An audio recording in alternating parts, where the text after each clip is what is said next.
Direct en jeu, le Radio Insolite, bonjour à tous et bienvenue pour un temps fort. C'est un temps fort de l'année 2021 parce que je vous avoue que quand j'avais lancé l'idée de cette chronique philatélique pour commencer par le 100 ans liquide, je ne m'attendais pas à me retrouver devant vous, Olivier. Bonjour Olivier. Bonjour. Alors, les gens doivent se dire, mais qui c'est Olivier? Ben oui, qui est Olivier en fait? On fête le 9 avril qui va être important puisqu'il va y avoir encore La Poste et encore La Poste qui va faire des choses. Mais avant tout, qui êtes-vous s'il vous plaît? Alors voilà, je m'appelle Olivier Daguet, je suis un petit-neveu d'Antoine de Saint-Exupéry, qui n'a pas eu d'enfant et donc seule sa sœur, la petite dernière de la fratrie des Saint-Exupéry, ma grand-mère, Gabrielle, a eu des enfants et des petits-enfants dont je fais partie et donc je suis un héritier d'Antoine de Saint-Exupéry. J'ai 61 ans, je m'occupe d'un ensemble d'organismes qui assurent la succession d'Antoine de Saint-Exupéry et aussi la propagation de ses valeurs à travers le monde grâce à une fondation qui s'appelle la Fondation Antoine de Saint-Exupéry pour la jeunesse. Et je Alors, m'occupe donc de toutes ces activités depuis 15 ans maintenant. alors justement, avant, qu'est-ce que vous faisiez? Parce que vous étiez déjà dans le bain. Oui, j'étais dans le bain, mais sinon je travaillais comme tout le monde. J'avais un emploi. Ah, mais Voilà. vous Euh, aviez un vrai métier. un vrai métier, tout à fait, dans l'immobilier, voilà. Et puis, en fait, la succession, c'est en fait 15 personnes qui travaillent sur cet héritage moral, littéraire, incroyable d'Antoine de Saint-Exupéry. C'est quelque chose d'unique au monde. Ça nous dépasse complètement. Le Petit Prince, le livre le plus traduit au monde. Voilà, ça fait du monde à gérer et beaucoup, beaucoup d'activités dans le monde entier, euh, dans plein de domaines. Donc, ça m'occupe pas mal depuis 15 ans, en fait. Hmm. Alors, juste une question. Moi, j'ai constaté une chose. Nous, sur Lyon, alors je vais faire un petit clin d'œil. Je vous rappelle, hein, vous avez toujours notre statut de la place Bellecour. Vous avez tout Il n'est simplement plus notre la Stade de seule France. maintenant. Exactement, ça c'est vrai, c'est important. Mais Ça, Franck Béja. non, non, on l'a toujours appelé Antoine de Saint-Exupéry. Or, je vois de plus en plus apparaître Antoine de Saint-Exupéry Daguet. Alors ça, c'est la succession, parce que nous, les héritiers, Mhm. comme ma grand-mère a épousé mon grand-père, quelle bonne idée, Oui. Monsieur Daguet. Voilà, donc la succession maintenant est une section Saint-Exupéry-Daguet. En dehors de Daguet, il y a aussi Saint-Exupéry. Et chez les Saint-Exupéry, il y a Oh. trois auteurs. Il y a trois auteurs. Il y a Antoine, mais il y a Mhm. aussi Simone, sa sœur, Mhm. qui a écrit des livres remarquables, et notamment Cinq enfants dans la part, qui est paru chez Gallimard, qui est un livre qu'il faut absolument lire sur leur enfance à Saint-Maurice-de-Rémons, à 40 kilomètres au nord de Lyon, à Ambérieu. Là, on va Mhm. faire le musée Saint-Exupéry bientôt avec la région Auvergne-Rhône-Alpes. Et Mhm. aussi Marie, la mère, mon arrière-grand-mère, Marie de Saint-Exupéry, écrivait des poèmes magnifiques. Donc, voilà, il n'y a pas qu'Antoine dans la famille Saint-Exupéry qui écrivait. D'accord. Et au fait, Daguet, ça a quelque chose à voir avec la ville d'Aguet, A-G-A-Y, qui est dans le sud de la Mais France? oui, ma famille habite à Aguet depuis 1640. Ah, quand Donc, même. D'accord. nous avons fini par prendre le nom de la localité. Et voilà. D'accord. Bon, Le Petit Prince. Alors, moi, quand j'ai fait mes recherches, j'ai été un peu surpris parce qu'en fait, c'est le deuxième ouvrage le plus traduit au monde après la Bible. Exactement, C'est avec une, Bi- 450 traductions. c'est une Bible bis? Ah, c'est un livre non religieux. Alors, on va dire que c'est le livre le plus traduit au monde après les livres non religieux. Alors, on va mettre la Oui. Bible, le Coran, voilà. Mais c'est une alternative quelque part. Ouais, je pense que ça peut être une alternative dans le sens où tout le monde peut avoir une spiritualité en dehors des religions. Et le Petit Prince Mhm. fournit une possibilité à ce niveau-là, et c'est une possibilité universelle, comme le font les religions. Alors, ce que j'aime bien dans la présentation que j'ai trouvée, c'est écrit une œuvre poétique et philosophique. Le Petit Prince a toujours été destiné logiquement aux enfants.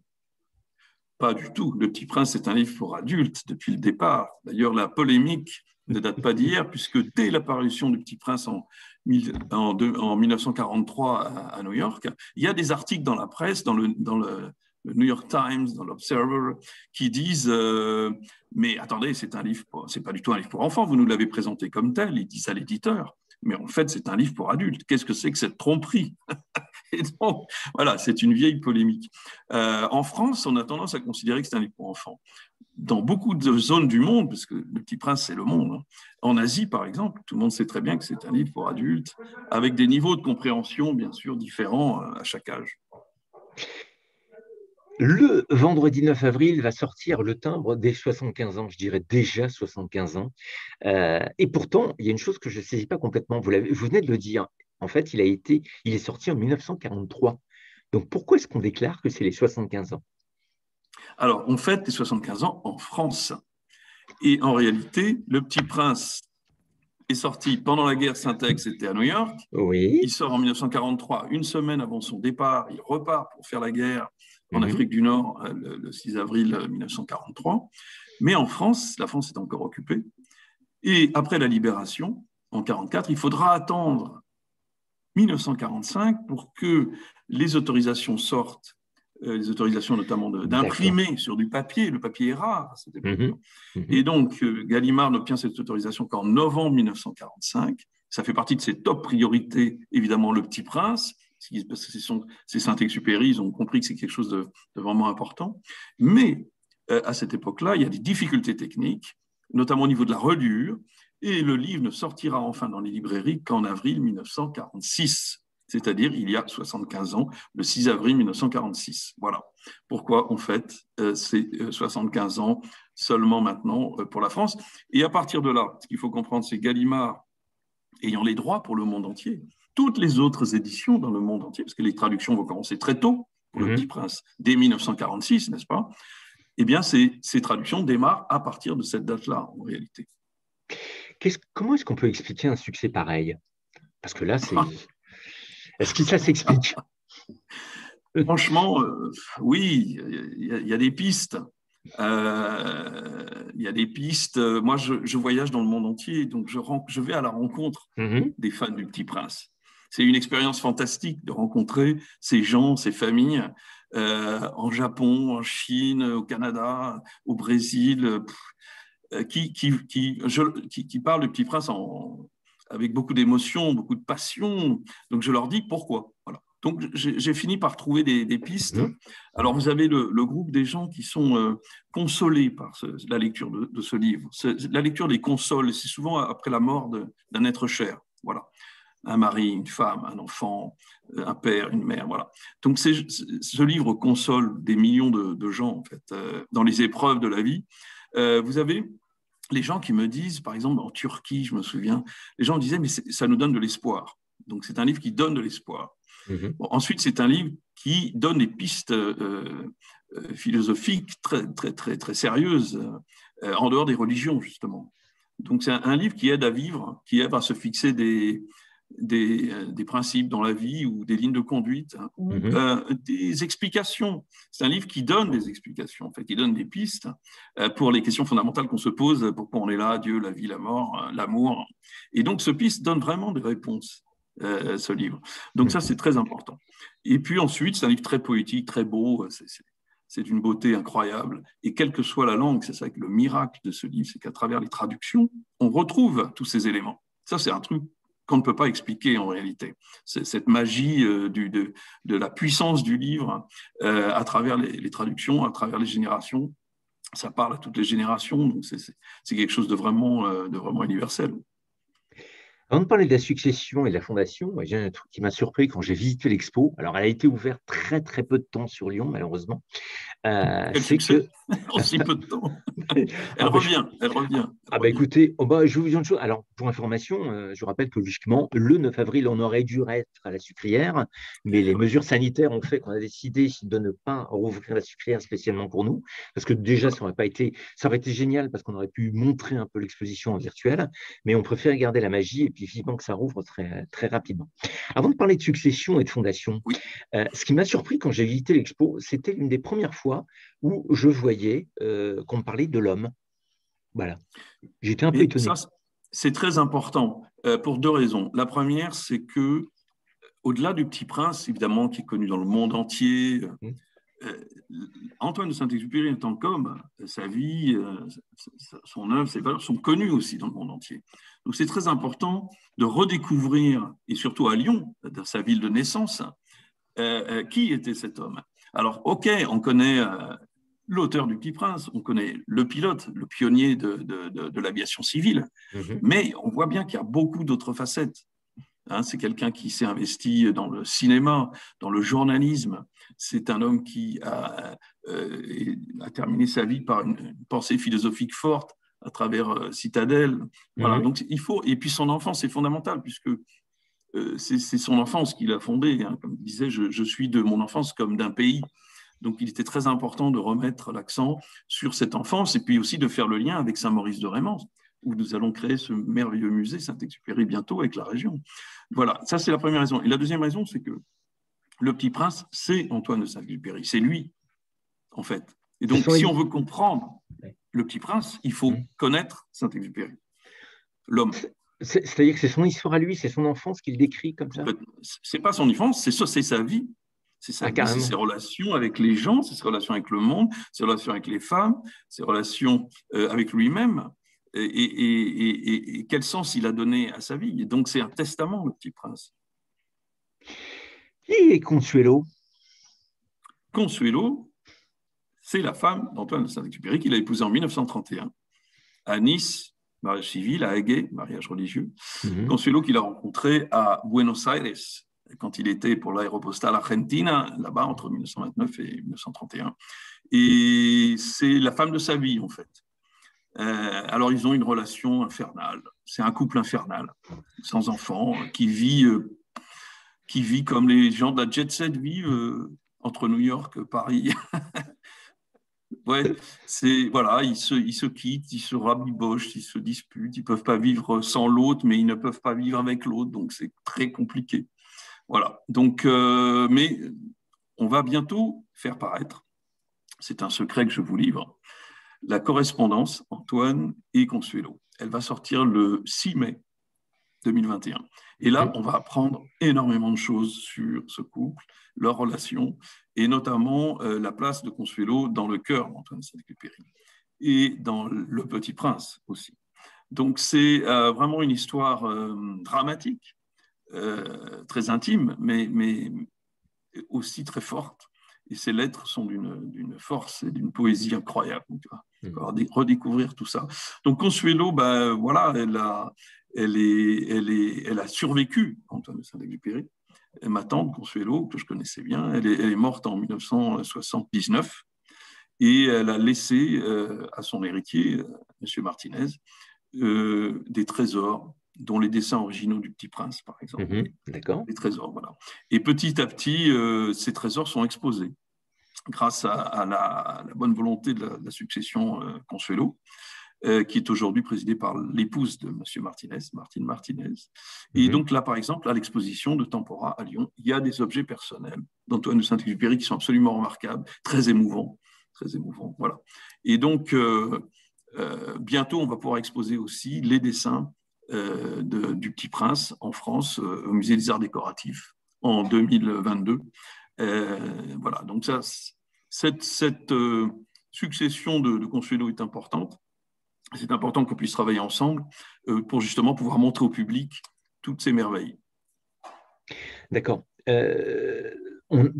C'est un choix délibéré que M. Martinez a fait en mettant cette succession sous le nom de Consuelo, parce qu'il aurait pu le mettre sous le nom de Saint-Ex. Ah non, non, la succession de Saint-Exupéry, Antoine de Saint-Exupéry, oui, c'est ça. C'est sa famille, voilà. Donc là, on parle bien de la succession de Consuelo de Saint-Exupéry, avec toutes ses collections. Donc, Consuelo a rapporté avec elle des États-Unis en 1947. D'accord. C'est quoi la différence entre la succession et la fondation? Vous êtes membre des deux, pour info. Alors, la succession, donc, c'est les héritiers de sang, voilà, qui sont les ayants droit aussi de l'œuvre d'Antoine de Saint-Exupéry. Et nous avons créé une fondation il y a 11 ans, qui s'appelle la Fondation Antoine de Saint-Exupéry pour la jeunesse. Et de façon à, pour nous, l'idée, c'était de redonner évidemment une partie de ce qu'on a reçu par hasard, en fait, cet héritage, quelque part. Et d'autre part, de pouvoir regrouper toutes nos actions solidaires, donc charity, autour dans cet outil, ce véhicule qui est la Fondation, et qui nous permet donc d'agir dans le monde entier. sur le soutien d'actions pour l'éducation, la réinsertion, la jeunesse. Donc, c'est ce qui nous est apparu le plus important comme thème et comme domaine dans lequel agir pour les valeurs d'Antoine de Saint-Exupéry. L'un des slogans qui est cité, enfin, l'une des phrases qui est citée sur le site internet de la Fondation sort du livre Citadelle et qui dit « L'avenir, tu n'as point à le prévoir, mais à le permettre ». Ben voilà, c'est ça la philosophie. Oui, dans le contexte actuel, c'est lourd de signification, entre guillemets. Oui, mais ça l'a toujours été, je pense. Voilà, permettre l'avenir, c'est donner les moyens à nos enfants, en fait, à notre jeunesse, d'avoir une vie convenable demain, dans le sens humaniste du terme, et ça touche à tout. Ça touche évidemment à l'éducation, ça touche à la culture, ça touche à l'écologie. Et ce thème de l'écologie, qui est tant d'actualité aujourd'hui, il est dans Le Petit Prince. C'est ça qui est extraordinaire. Saint-Exupéry est un visionnaire. Il avait mis en avant cette nécessité de protéger la planète, l'environnement. Et Le Petit Prince, c'est un ambassadeur de l'écologie aujourd'hui. Il faut voir, c'est incroyable, que ce soit au Brésil ou en Chine, par exemple, en Turquie, dans les pays émergents, comme le Petit Prince joue ce rôle très important d'ambassadeur de la protection de la nature pour un meilleur environnement pour nos enfants, pour demain. Justement, en parlant d'environnement, il y a un monsieur qui va être à la fête le 22 avril, puisque il s'en va à nouveau. Il a même dit qu'il avait un peu peur pour son deuxième voyage et il se mêle Thomas Pesquet. Et voilà, alors, Thomas. qu'est-ce qu'il vient faire là? Parce que là, on est. Les amis du Petit Prince, ils sont partout, quoi. C'est incroyable. Vous avez des hommes politiques, vous avez des patrons, vous avez des astronautes, vous avez des aviateurs. Je ne parle pas des pilotes d'Air France, des aviateurs en général. Vous avez des poètes, des écrivains. Il y en a un bientôt, d'ailleurs, qui va faire quelque chose d'extraordinaire sur Le Petit Prince, un des écrivains les plus connus en France. Vous avez des gens, et vous avez tout le monde, nous, des gens comme vous et moi, Oui, tout à des fait. anonymes. Et c'est ça qui est extraordinaire. Et à Thomas Pesquet, évidemment qu'il est inspiré par Saint-Exupéry. Lors de son premier voyage dans l'espace, il est parti avec quoi? Il est parti avec Le Petit Prince et avec l'œuvre de Saint-Exupéry. Et quand il est revenu, il a fait un film qui s'appelait 16 levées de soleil, oui. qui est inspiré complètement des pensées de Saint-Exupéry, et notamment toute la partie écologique. Et Thomas Pesquet, là-haut, comme tous, comme Claudie Nuret, qui est la marraine de notre fondation, ils ont une révélation. Quand ils voient la planète, ils disent, c'est pas possible. On est tout seul. Il faut préserver tout ça, il faut sauver tout ça. Et Thomas est un ambassadeur incroyable parce qu'il a un charisme extraordinaire. C'est quelqu'un qui a une conscience, un charisme fantastique, une simplicité. Quand il parle aux gens, on comprend tout ce qu'il dit, c'est fantastique. Et voilà. Et Thomas, évidemment, c'est un petit prince, Thomas. C'est le petit prince, Thomas Pesquet. Voilà. Et il repart là-haut bientôt. Oui. Et je pense que voilà, il a tous les atouts pour être un fabuleux ambassadeur du monde de demain, justement, et d'aider à la construction d'un monde meilleur pour demain.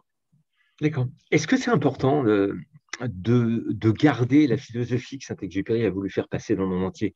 Parce que je vois, par exemple, il y a deux parrains pas très connus. Le premier s'appelle Bertrand Piccard, le deuxième s'appelle André Borgebert. Sont des petits jeunes. Rappelez-moi, qu'est-ce qu'ils ont fait? Je ne me rappelle plus. Ils ont fait le tour du monde avec un avion solaire, ces deux-là. C'est des fous, c'est pareil, voilà, des gens qui sont les pieds sur terre, parce que tous ces gens-là, ce n'est pas des rêveurs, hein. C'est des gens qui sont vraiment les pieds sur terre, qui sont dans la technologie, qui sont dans le concret, mais qui en même temps sont capables de penser au monde de demain. Et Bertrand et André sont deux fantastiques ambassadeurs. Alors, ils ont fait le tour du monde avec le Petit Prince dans leur avion. Il y avait une statuette du Petit Prince. Excusez-moi, Olivier, j'ai un petit problème. Est-ce que je suis en train de faire une heure de ma vie? Dans ma moto, je n'ai pas le Petit Prince. Est-ce qu'il faut absolument Non, l'important, c'est que vous l'ayez dans votre cœur. Après ça.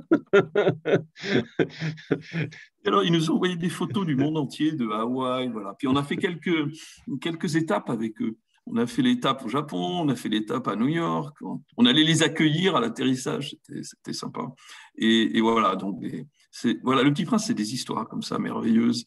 Mais on a des ambassadeurs aussi et qui sont des gens très sérieux, donc qui peuvent être des gens très sérieux dans le sens où voilà, ils ont des jobs très sérieux, et ils sont moins des aventuriers, mais tout aussi, comme Martin Hirsch, par exemple, qui est quand même patron de la PHP.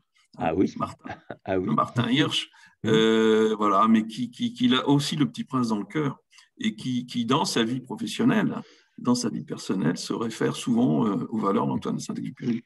Est-ce qu'on peut parler d'un degré de génie, d'un degré de folie, puisque vous dites qu'ils sont fous, mais Syntex, quelque part, à son époque, quand il a ouvert des lignes postales, quand il partait, il ne savait pas comment il allait faire pour passer au-dessus d'un certain nombre de montagnes. Enfin, c'est un vrai C'était des aventure. fous, hein, les Guillaumet, les Mermoz, mais c'était des pionniers, c'est des gens qui avaient peur de rien, qui avaient la foi, qui allaient conquérir des montagnes, des océans, et qui ont créé l'aviation civile. Alors on critique beaucoup aujourd'hui les avions, c'est dommage, parce que ça nous a quand même apporté énormément. Oui. Et puis, bon, on va tout faire pour trouver un carburant décarboné, et on va y arriver, parce qu'il suffit de mettre les moyens, hein.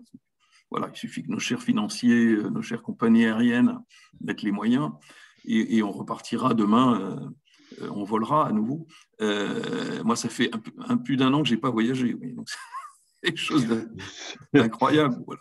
Alors, Zoom, c'est bien, mais ça ne remplace pas les contacts humains quand même. Ah, ça, alors on est totalement d'accord, il n'y a pas de souci. Voilà. Mais au-delà de ça, Syntex était un génie, oui, c'est un génie. Et un génie visionnaire. Léonard de Vinci, quelque part, quoi.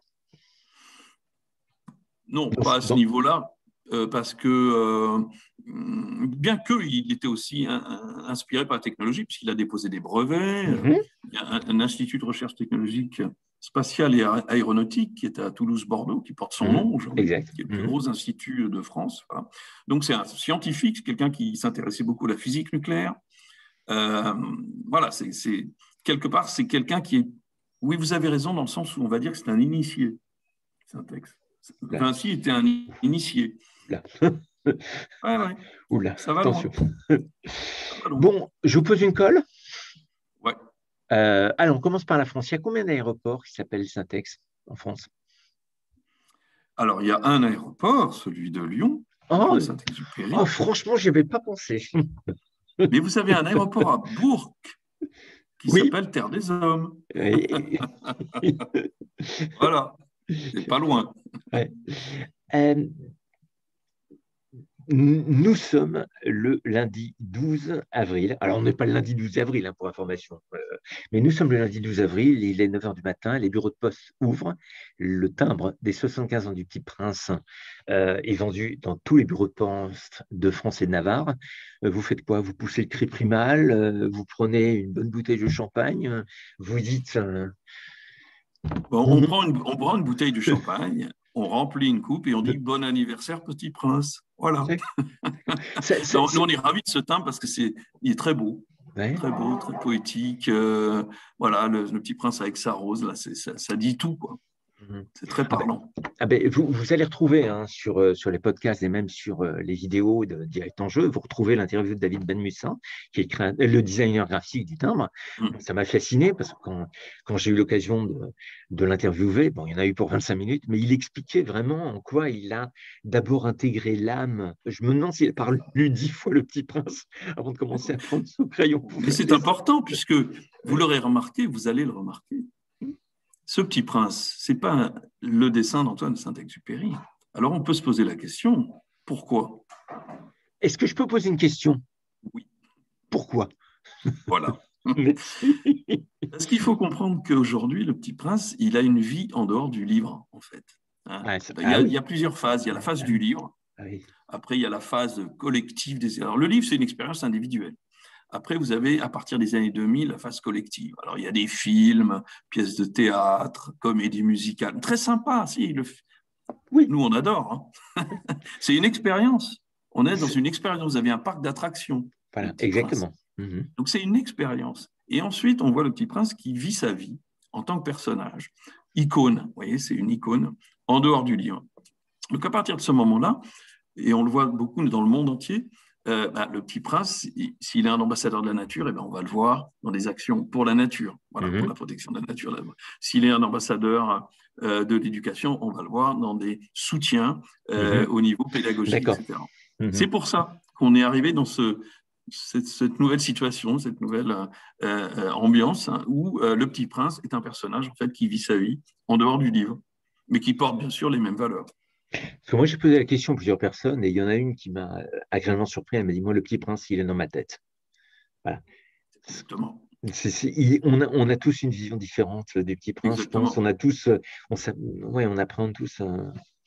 Et on a tous notre expérience. C'est ça le truc du Petit Prince, c'est que raconte-moi ton Petit Prince. Ah oui. Voilà. Dans quelles circonstances? Et on a tous une histoire personnelle. Voilà. Enfin, très souvent, moi, les gens me racontent leur histoire personnelle. Et ça, c'est quelque chose qui est très, très personnel, mais qu'on peut partager aussi. Mais voilà, c'est l'expérience du Petit Prince à titre personnel. Et ensuite, on peut avoir une expérience collective aussi. Sur Facebook, il y a 12 millions de fans. Ah oui, j'étais très surpris. Ah oui. C'est sympa de partager avec les autres aussi la même passion. D'accord. Est-ce qu'il n'y a jamais eu un concours Décide-moi un Petit Prince? Ah si, il y a des concours. Là, il y a des concours d'écriture déjà chaque année avec la Fondation. Donc Thomas Pesquet avait été un ambassadeur. Exactement. Je crois que c'était remis au mois de janvier d'ailleurs, le concours d'écriture. Il a été décerné le dernier au mois de janvier à l'UNESCO. Et là, on est en train de mettre en place un nouveau concours d'écriture avec une association qui s'appelle les Audacieuses et qui fait appel c'est la francophonie, à des écrits des enfants en français du monde entier. Donc, c'est quelque chose de fantastique. On reçoit des milliers et des milliers de textes. On a un jury, en fait, c'est génial. Mais pour le dessin, c'est plus rare, en fait. C'est plus rare. C'est vrai que ça mériterait qu'on se lance un jour dans un grand concours international avec l'UNESCO, par exemple, pour redessine-moi un Petit Prince.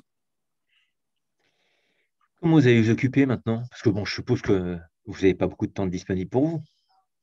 On a le musée qui arrive, le musée et le travail autour du musée qui va être. Vous avez vu l'expo, donc vous avez vu ce travail magnifique réalisé par Tempora sur cette expo. Le musée s'est multiplié par 100. Quoi. Donc il y a un gros travail à faire avec la région Auvergne-Rhône-Alpes. Laurent Wauquiez, qui est toujours actuellement président de la région, est très motivé, la région est très motivée pour réaliser ce qui pourra représenter demain pour la région un très bel atout culturel, sur le plan régional, national, international. Et voilà, on a un gros travail à faire.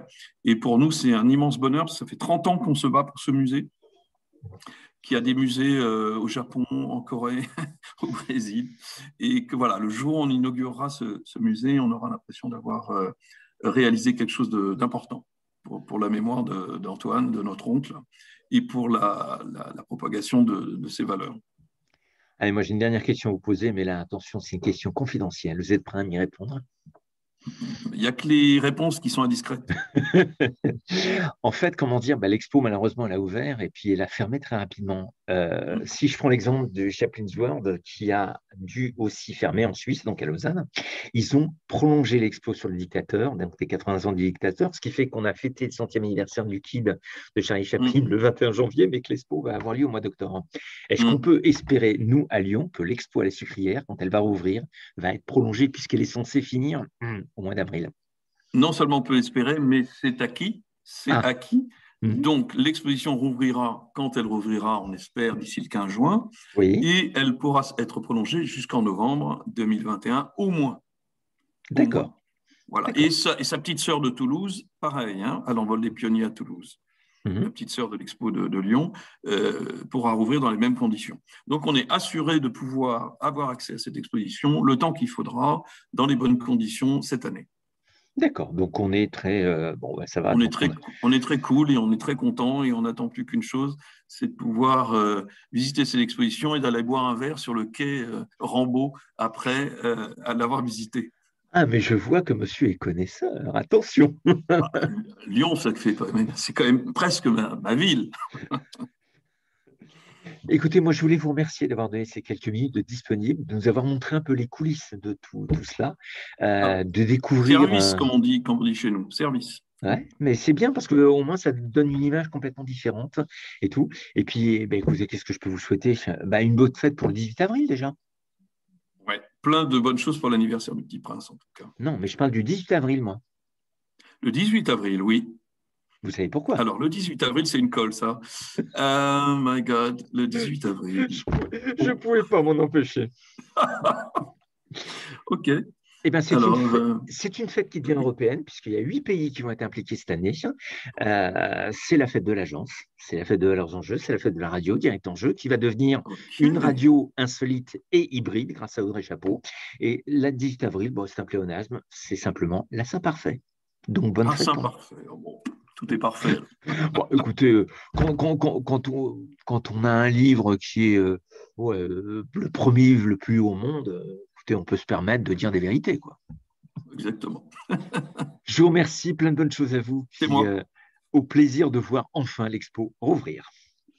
À bientôt, alors, Merci. pour l'inauguration.